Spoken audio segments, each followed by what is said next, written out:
Welcome to Inside the Issues. My name is Amrit Singh. We are at a critical point in the race for California governor. This Friday, March 6th, is the deadline for candidates to file to enter the race. If all the names now in the race are on the ballot, it may just fracture the field and block one party from the general election. And it is a very crowded field. 8 major Democratic candidates have launched campaigns for the state's top executive position, along with 2 major Republican candidates. You can see them listed right here on your screen. In June, voters in California will cast ballots in the state's primary, with the top 2 finishers going on to the general election in November, and that is regardless of party. That's causing some heartburn among state Democratic leaders who are worrying the large field of Democrats could split the vote and result in 2 Republicans taking the top spots in June, and thereby 2 Republicans going on to November. And that fear intensified today when a minor Republican candidate named John Slavitt exited the race. According to data analyst Paul Mitchell, Slavitt's departure leads to a much greater chance of that nightmare scenario for Democrats playing out. Mitchell's data model now projects the odds of a R versus R primary is at roughly 27%. Last week, it was 17%. And so today, the chairman of the state's Democratic Party urged lower performing candidates to drop out. In an open letter, Rusty Hicks wrote about the threat of an all-Republican general election. He told lower polling Democrat candidates, quote, "If you do not have a viable path to make it to the general election, do not file to place your name on the ballot for the primary election." Additionally, he wrote, quote, "If you decide to file, be prepared to suspend your campaign and endorse another candidate on or before April 15th. Hicks's calls for candidates to step aside is a major turnaround from just 2 weeks ago when he said this at the state's Democratic convention. I think the field will naturally winnow itself, will naturally narrow as we move closer to the primary. But here's the thing, Friday's deadline is important because names that appear on the ballot will get votes, even if those names drop out later. But lower polling Democratic candidates, including Javier Becerra, Betty Yee, Antonio Villaraigosa, and Tony Thurmond, have insisted they are staying in the race. In a video today, Thurmond directly pushed back on the messaging from the Democratic Party chair. Watch this. The California Democratic Party is essentially telling every candidate of color in the race for governor to drop out. Instead, they want a billionaire, a man who doesn't even bother showing up for work in Congress, and a person who tears into her staff and reporters on the regular, all white candidates, to stay in the race. In fairness, Matt Mahan also low polling and white, but then there's the Governor Newsom of it all. Until today, Newsom has shared few words or thoughts about the race to succeed him, but in an interview with a CBS LA reporter today, he's also changing his tune.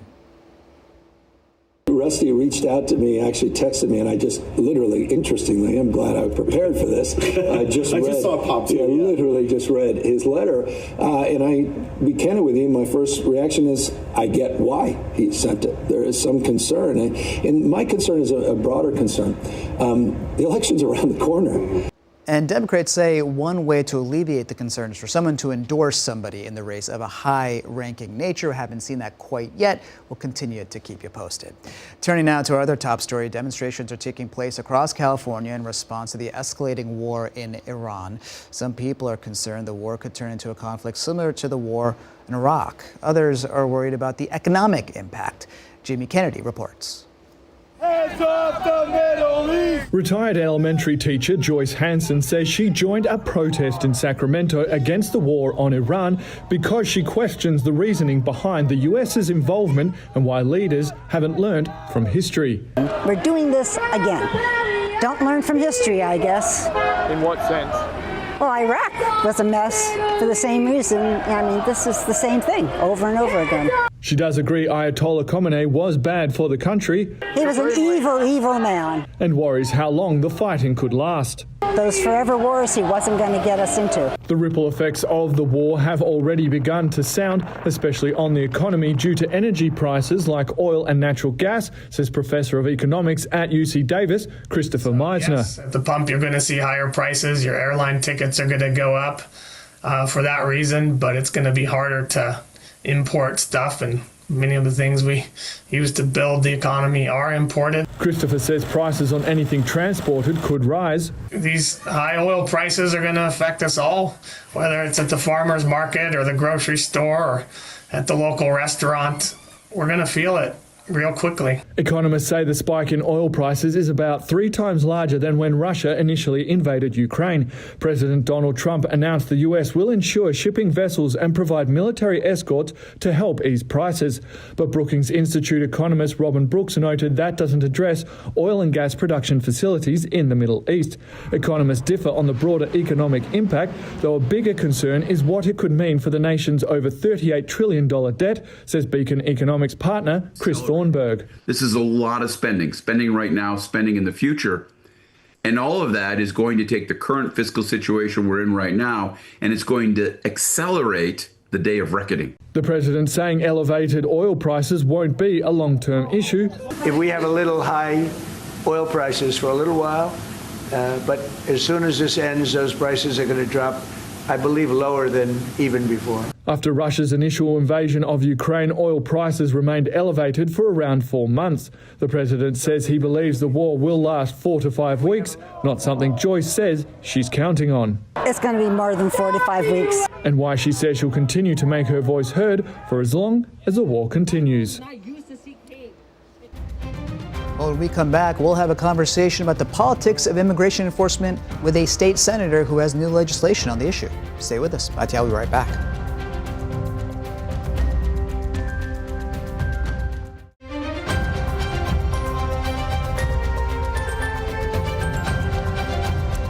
The Trump administration's intensified immigration enforcement efforts began here in California last year. State lawmakers are introducing new legislation designed to stop agents from targeting people at courthouses.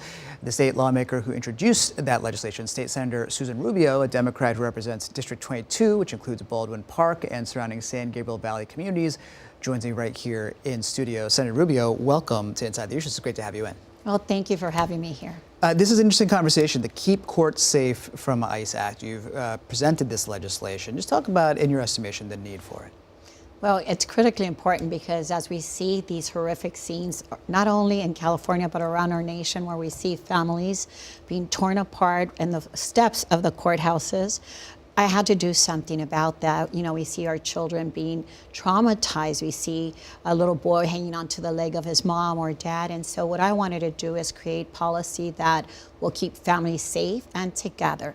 So simply put, this bill is going to allow any family that wants to show up to court remotely to do so. This will only happen in California courts. Only in California courts, and as you've also written into the bill, only until January of 2029. I understand that date, but make it clear for the folks at home why only until January 2029.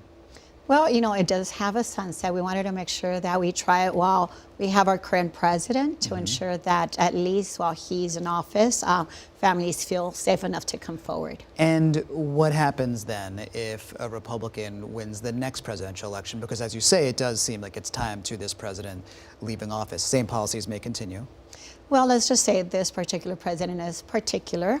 I don't anticipate that someone else would allow such inhumane treatment of families. But I wanted to share with you, I know that most may think of this bill as an immigration issue, but I am a victim's advocate, and I've been working with victims for a long time, and so this is not a new concept.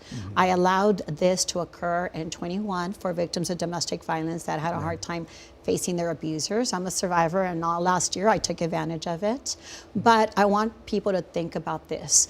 If there is a crime that's happening to your loved one, whether it's a rape or an assault, you want that person to come forward. And right now, people are not feeling safe enough that they can come and say something about it. So we are allowing not only for people to show up remotely, but also testify remotely. So for those that are fearful to come forward, we encourage them to do so. Well, your inspiration for the strength with which you moved on from your history of victimization on the back of some of these issues. AB 668 is the bill that you're talking about. And one of the things that people have pointed to is on the back of that time, since 2021, since AB 668, your legislation came to bear, There has been an understanding in the court system of how to deal with this sort of remote testimony, but there's also a conversation about what if there's immigration enforcement towards those who are truly in need of being apprehended by immigration enforcement. In other words, the actual criminals, the worst of the worst, as the Trump administration had promised apprehending, and that the courts then somehow become a sanctuary zone for this.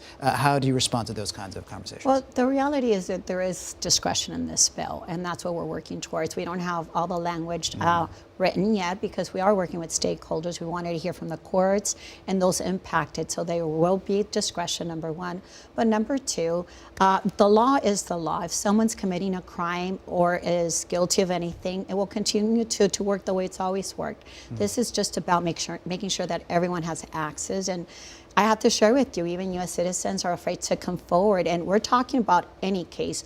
They have landlords disputes or any tickets. They're not showing up, and what we want is safe communities, and safe communities only happen if people come forward. You've seen some of the legal challenges from the Trump administration about this sort of legislation. We've seen the No Secret Police Act, the No Vigilantes Act, and the courts have essentially held those up, but not necessarily on supremacy clause grounds. Have you contemplated those legal challenges? Have you thought about the ways in which this may or may not pass constitutional muster?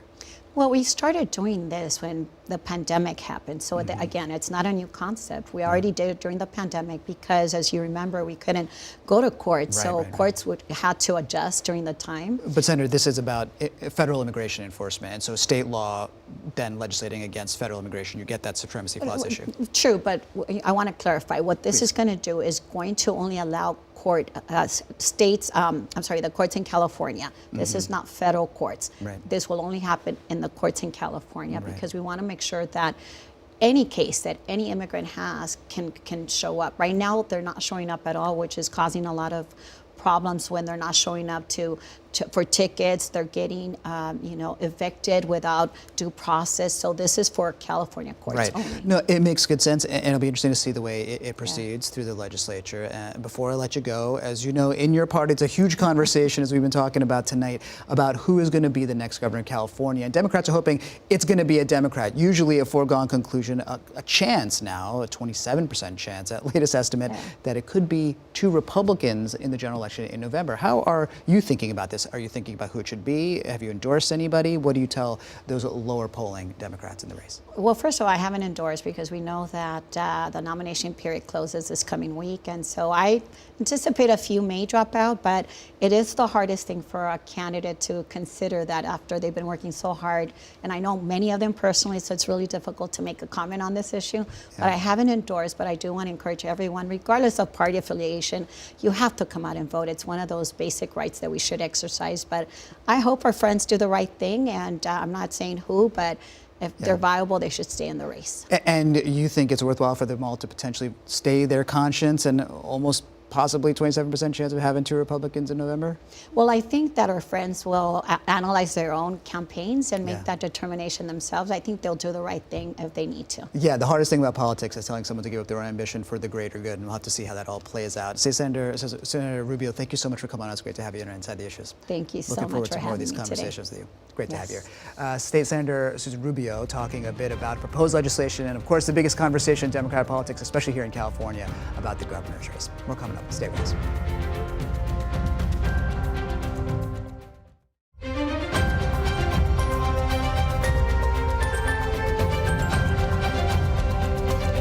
The living arrangements of thousands of mixed immigration status families is in jeopardy. The Department of Housing and Urban Development is considering a policy that could force some families to choose between remaining together or losing their affordable housing. Chase Beach reports. A call to keep families together. On Tuesday, housing activists and LA City Council members gathered on the steps of LA City Hall, demanding that the U.S. Department of Housing and Urban Development, or HUD, reverse course on a newly proposed rule. HUD Secretary Scott Turner is working to change who would be eligible for federally funded assisted housing. Right now, mixed status houses, including people who are both documented and undocumented, are able to live in subsidized housing together.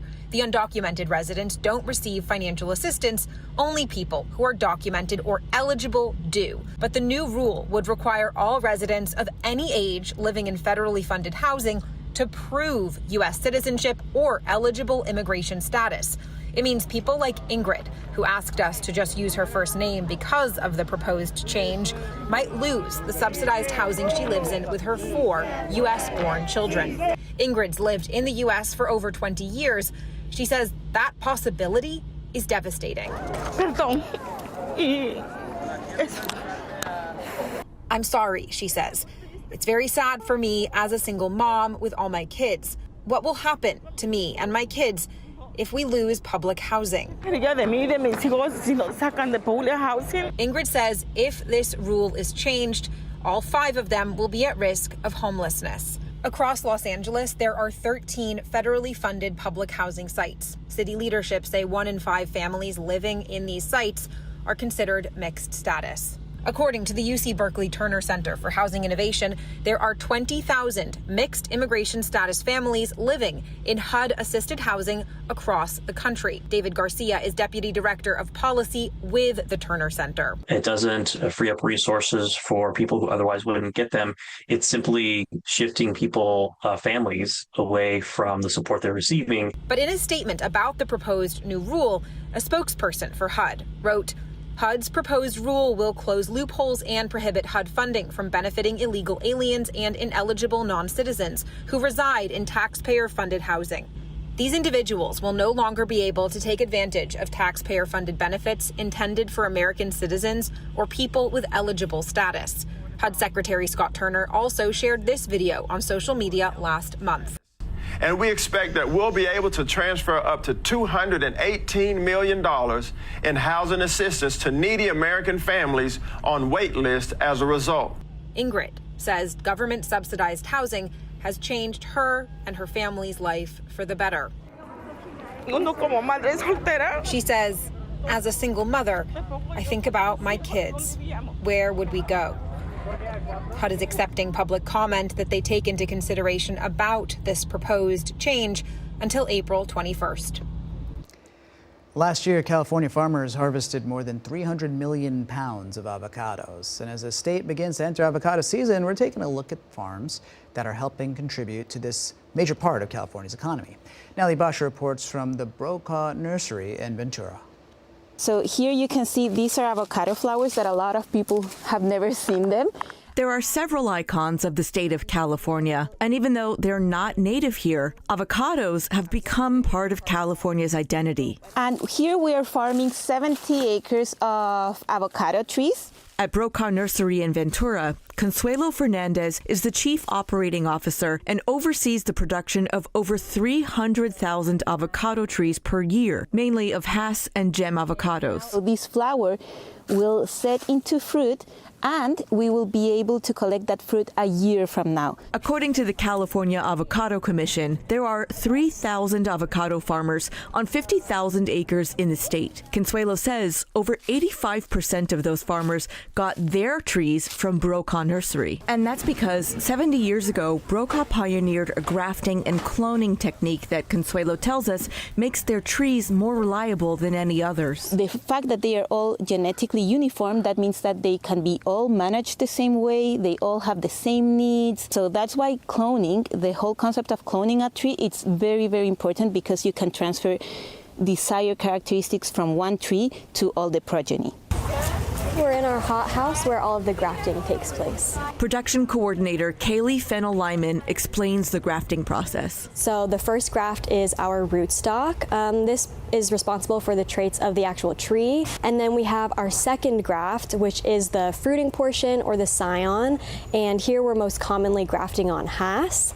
And then after this, we're keeping the trees in the nursery until they're about 18 months old before they're sent out and planted on orchards in California. Brokaw Nursery is also trying to breed new varieties of avocado that can compete with Hass avocados we import from Mexico and can become a staple California-only fruit. Camille Garcia Brucher is the manager of research and development at Brokar Nursery. And so we evaluate that fruit for commercial merits like peelability, fruit size, yield, ease of harvest, and then of course we want it to be tasty. Consuelo says this cloning program at Brokar Nursery is part of why California is so dominant in the avocado industry. And it makes our lives way easier from a farming point of view. And the staff at Brokar Nursery plan to continue being at the forefront of agricultural developments. Water generated from a desalination plant in Carlsbad may soon be used to be sold to other states that face the threat of severe water cutbacks from the Colorado River. San Diego County Water Authority's board approved a preliminary agreement on that matter last week. The plan still needs federal approval as well as a final sign-off by the Metropolitan Water District of Southern California. Money generated from the project would go toward easing costs for ratepayers in San Diego County and also go towards expanding the desalination plant. We're taking a look at the U.S. Capitol on this evening. The halls of power where there's a big conversation going on about the war with Iran and many of the other pressing issues of the day, issues that we will continue to cover here on Spectrum News 1. More news after the break. Stay with us.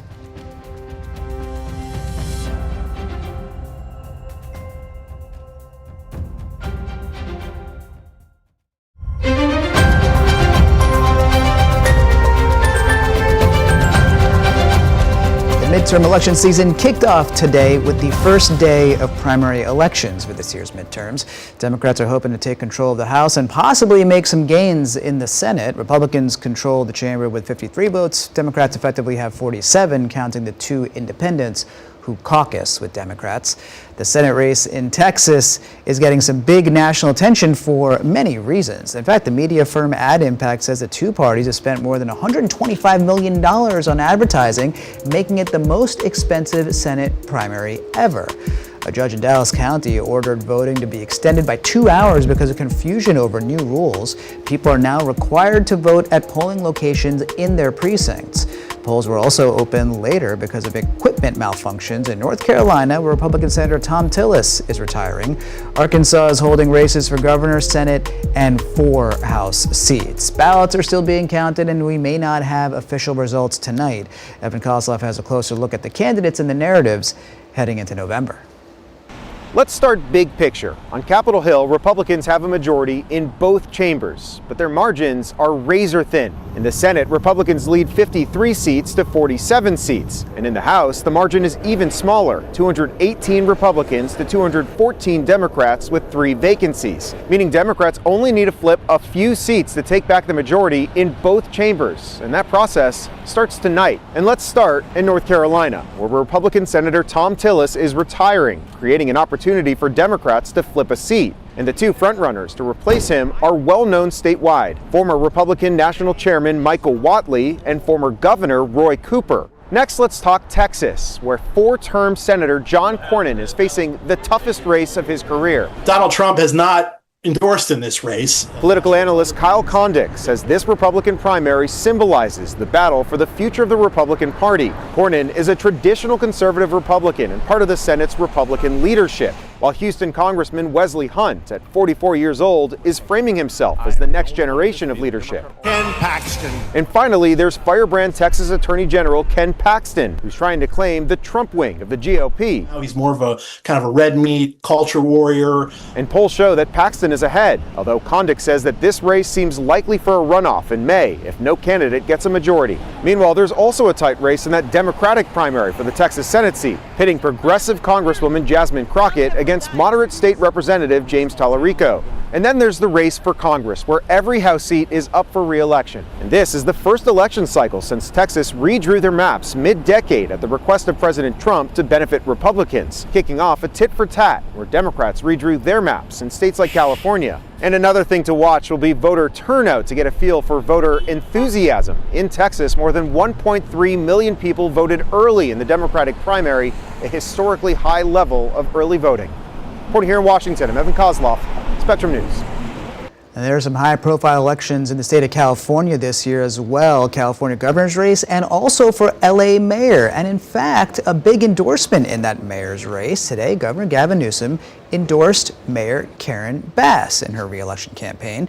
Newsom made the comment in an interview with Peter Hamby of Puck News. The governor cited the mayor's, quote, capacity to do good things. Today, President Donald Trump said the U.S. Navy might escort ships traveling through the Strait of Hormuz. Iran struck back against Israel and across the Gulf region, targeting American embassies, while the Israelis launched airstrikes against Iranian missile launchers. The Pentagon released the names of 4 of the 6 American service members killed in a drone strike in Kuwait. Taylor Poplar's reports from Washington. For the first time, President Donald Trump on Tuesday answered questions on camera about the war he launched against Iran. I have never had more compliments on something I did. People felt it's something that had to be done. While hosting the Chancellor of Germany at the White House, the president was asked if Israel forced his hand to join in launching military strikes on Iran. Based on the way the negotiation was going, I think they were going to attack first, and I didn't want that to happen. So if anything, I might have forced Israel's hand. But Israel was ready and we were ready. The president is facing growing questions from Congress and from parts of his political base about why going to war now was necessary and what the end goal will be. On Monday, his Secretary of State and Vice President tried to provide clarity. And the imminent threat was that we knew that if Iran was attacked, and we believed they would be attacked, that they would immediately come after us. What's so different about this, Jesse, is that the president has clearly defined what he wants to accomplish. On Tuesday, the German chancellor cautiously backed the efforts. We are looking forward to a day after, and we have to talk about the strategy. While the president acknowledged the uncertainty. I guess the worst case would be we do this and then somebody takes over who's as bad as the previous person, right? That could happen. We don't want that to happen. President Trump said prominent members of Iran's leadership continue getting killed in strikes, so it's unclear who will lead the country. He also argued that temporarily higher oil prices caused by the conflict will be worthwhile. Reporting at the White House, Taylor Poplar's Spectrum News. And when we come back, an Oscar-nominated documentary looks at one state's massive prison system with lessons for the criminal justice system throughout the country. Hear from the filmmakers when we come back.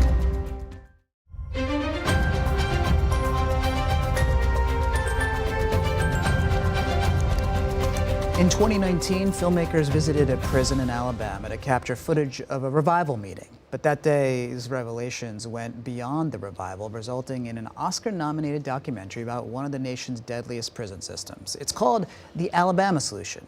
Here's a bit of the trailer. We have record numbers of people leaving out of here in body bags. They don't want the public to see what's really going on the inside.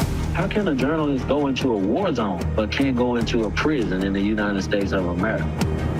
The state is settling one lawsuit after another. There's no consequences for their actions. It's not the inmate that's killing them folks. It's the guards. The film is one of 5 nominees for the Best Documentary Feature at the Academy Awards on March 15th, and you can watch it now on HBO Max. We're joined now by Andrew Jarecki and Charlotte Kaufman, directors of The Alabama Solution. The duo has also been behind projects like the Emmy Award-winning HBO series The Jinx. Welcome to both of you, and obviously when our viewers who may well know The Jinx and The Jinx 2, they think about criminal justice, there's obviously a through line here. And congratulations to both of you, by the way, on your Oscar nomination. Thank you. Thanks for having us. We're really happy to have you. And Andrew, you know, I think about the way this film came together, and from what I understand, it's your daughter and a book she recommends to you, your ongoing interest in the criminal justice system, and then also this brings you to Charlotte in a way. Just take us into the inception of the project. You know, I've been interested in the problems in the prison system for a long time, and I just visited a lot of prisons. And then my daughter was 14, was reading this book and said, you know, I know you're interested in incarceration and these issues, and here's a book by a guy who was wrongfully convicted in Alabama. We ended up reading the book together and taking a road trip to Montgomery just to see what we could see. And we met a chaplain who was the first black prison chaplain in the state of Alabama, and started talking to him, and it was clear there was an opportunity to go into one of the prisons with him just to see what was going on there. And that's very unusual because those prisons are so secretive. Journalists are not allowed in prisons in general in the United States, but certainly in Alabama, that's a rarity. And when we went in, We were able to bring a camera the very first time we went to Easterling Prison, and very quickly the men were calling us aside and saying, look, the stuff that they're showing you in here is not what's really going on. If you want to delve into this, there are some terrible things happening here. And it was after, we get a little nosy, they kick us out and say, you're filming too much. We don't want you talking to those men. And after that is when we found that there were men inside who had contraband cell phones, and that became our way in.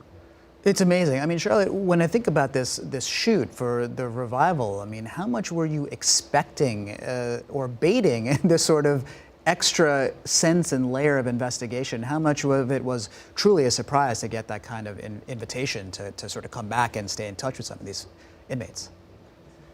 Well, all prisons in America are very, very secretive, as Andrew was mentioning. And so as investigative journalists and filmmakers, when you get the opportunity to go inside and film and interact with people who are living there, you take it.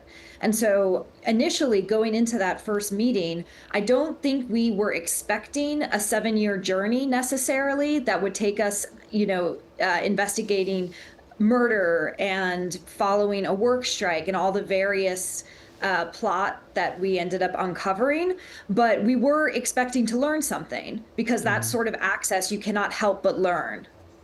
Yeah, no, and Andrew, I think for the folks at home to understand, how and why do these inmates have phones, which become such an integral part to the way that you're harnessing this and also staying in touch and getting these and harnessing these interviews?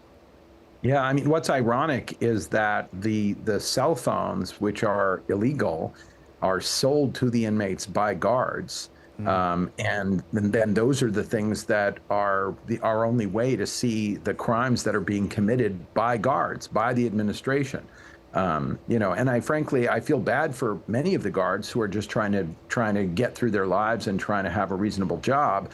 But the system, because it is so poorly managed, because the corruption is allowed to exist, because the brutality is really promoted by the management and by the Department of Corrections, there is such horrible things are happening there, and it's all kind of that diffusion of responsibility. Well, who's really in charge? And the people who are really in charge act like they don't know that they're operating death camps in a U.S. state paid for by taxpayers. Yeah, I mean, the media can't access these prisons. In fact, the Supreme Court essentially says that these wardens can deny access for the grounds of security, which makes it such that, as you say, it's almost impenetrable to the outside, which allows some of these conditions and fosters these conditions. Charlotte, just talk a little bit about building trust then with these inmates, and also just this conversation about, obviously, you're concerned about their well-being, and they're undergoing so much, so I don't know how much they felt like they had to lose in talking to you, but just talk through that process. It is very shocking to think that we spend $80 billion a year on prisons and we incarcerate 2 million people across the nation, and yet we're not allowed to see inside and evaluate what this taxpayer money is being spent on. And the incarcerated activists that we were able to build relationships with over 7 years, they understood the value of the Fourth Estate, the value of journalism, and how important it is for the public to actually be able to see inside these institutions and be able to evaluate for themselves whether they are fulfilling the mandate that the public expects them to. And so, they've been using phones since around 2013, when the cell phones first came into the prison system, understanding that this was one of the only tools for accountability and transparency available. So, we had a shared goal and we had a shared desire to uncover the truth. And based on that, we were able to build this, almost a decade-long relationship. And the risks that they took, that they have taken for over a decade in their activism, are profound. But at the same time, they believe that shining a light on what is happening inside creates a mechanism of accountability and therefore safety. Over the course of this time, they're documenting essentially the instance of a murder, all kinds of unconstitutional issues happening, overcrowding, drug abuse, and so much more. Andrew, I mean, there's lessons in this for the criminal justice system beyond Alabama, but there's also a conversation about cell phones and this tool that's used there to harness this footage. And as you've also mentioned, people being targeted for cell phones now. Well, there's no question that this is part of the national conversation, and to the extent that this film can help it be part of the national conversation, we want to promote it, and we want to to have as many people see it as possible. In a place like Alabama, sometimes it's hard to get this kind of message out because the politicians are working so hard to scare everybody in the population about crime. And everybody wants a safe community. Everybody wants public safety. But there's no question also that, taking people into a prison system and having them live under constant pain of death, having them be in a system where it has the highest suicide rate, the highest death rate, the highest rate of drug addiction, is not preparing these people to get out of prison and rejoin society. So I think it's kind of a fool's errand to think, well, we just got to try to incarcerate our way out of this problem, because clearly that's not working. And the way to make it work, I think, is to just address it in an intelligent way and say we need humane prisons. There's a reason for the Constitution. And when the Department of Justice writes a report and sues Alabama for its unconstitutional prison conditions, instead of Alabama taking it lightly and saying, well, that's just not true, and those facts aren't right, and the DOJ is wrong, we hope that the state says, look, we've got a serious human rights disaster happening, and we are going to actually take efforts to fix it, not just build new prisons and spend billions of dollars on stuff that's not going to improve the existing prisons. We're not going to take money out of the school education fund to give it to building more prisons. I mean, the system in Alabama is extremely broken, and nobody in Alabama is really acknowledging it. It is remarkable footage, a remarkable means via which you bring this footage to us in this film that is so thought-provoking and leaves such a mark. Andrew Jarecki, Charlotte Kaufman, the co-directors of the Alabama Solution. You can see it now on HBO Max. Congratulations again on your Oscar nomination, and it's an honor to have you here tonight. Thanks very much. Thank you both. Thank you. Again, it is called The Alabama Solution. It is one of the documentaries that people will be talking about this award season and also for the Oscars. More coming up here on ITS. Stay with us. We'll be right back.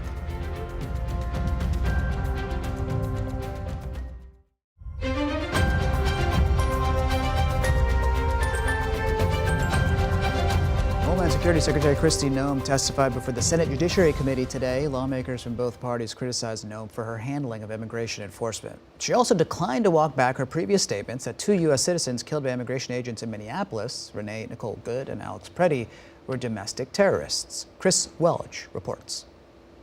Ma'am, I did not call him a domestic terrorist. I said it appeared to be an incident of. DHS Secretary Kristi Noem sitting for a 4-hour hearing where she faced intense questioning and pushback on a range of topics from Democrats. You should step down from your position. And in a rare example of Republicans pushing back on Trump administration officials from some GOP senators like North Carolina's Tom Tillis. And what we've seen is a disaster. Tillis, who is not seeking re-election this year, did not hold back. I'm giving you a performance evaluation here. I'm not looking for a response. Tillis also concerned by Trump aide Stephen Miller's comments last year regarding quotas for immigration arrests. 3,000 arrests for ICE every day. We want 1,000 a day, 6,000 a day, 9,000 a day because numbers matter, right? No, they don't matter. Quality matters, not quantity. Quality. Noem addressing the issue when it was also raised by Democrat Chris Coons. Sir, there is no quotas at the Department of Homeland Security. When we do law enforcement operations, we do them on targeted enforcement. And another Republican, Senator John Kennedy, questioning her over a ProPublica report that DHS spent more than $200 million on an ad campaign featuring Noem put together by her former political consultants. Did the president know you were going to do this? Yes. And one thing, Senator, I think would be helpful to know is how effective that communications has been. That they overwhelmingly were effective in your name recognition. The hearing, which was twice interrupted by protesters, was not without Noem supporters. Let me start by saying thank you. Thank you for your service. Thank you for accepting the charge to protect this nation at a time of enormous peril. Senate Judiciary Chair Republican Chuck Grassley, who said Democrats are responsible for the temporary DHS shutdown, had this to say about department actions in general. Mistakes have been made. One death is too many. But officers should never be threatened or harmed while enforcing our laws. Chris Welch, Spectrum News. One of the conversations happening around rebuilding from the LA wildfires is how to handle toxic contaminants left behind by those fires. Ray Williams shows us how people in Altadena are dealing with contaminated soil. Greg Apodaca stands with the hills of Altadena behind him, but the ground beneath his feet is more than a burn site. It's where Greg's home once stood. You know, it's been a pretty traumatic experience for the last year and couple of months of losing our home, but not just the physical home, everything in it. You know, all of our inheritance from my dad, artwork, pictures of my grandma. Greg leads Community 3.0X, a corporation that does work to benefit communities. And now, while in the process of his own rebuild, he's created the LA Soil Summit to educate people about healthy soil as they do the same. Our community had 36 homes in it, 29 of them burned to the ground. So we lost our whole community, most of it.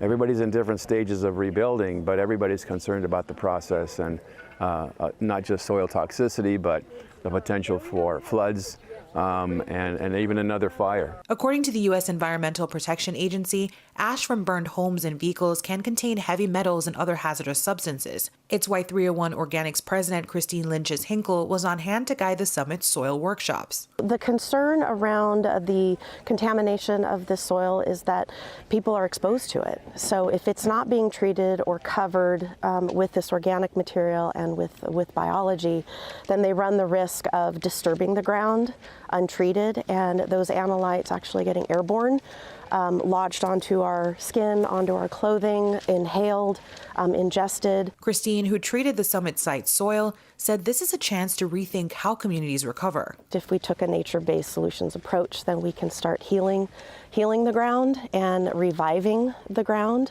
so that it becomes actually healthy soil that's alive, that can support the plants above ground that we want to plant in our landscaping so that they are much more resilient in times like a crisis like a fire because they'll be kept more hydrated. For Greg, it's also a moment to build community. We're here for the long haul for people who need support and would be looking to mobilize resources. On land that once held a family's life, a community now gathers to rebuild from the soil up.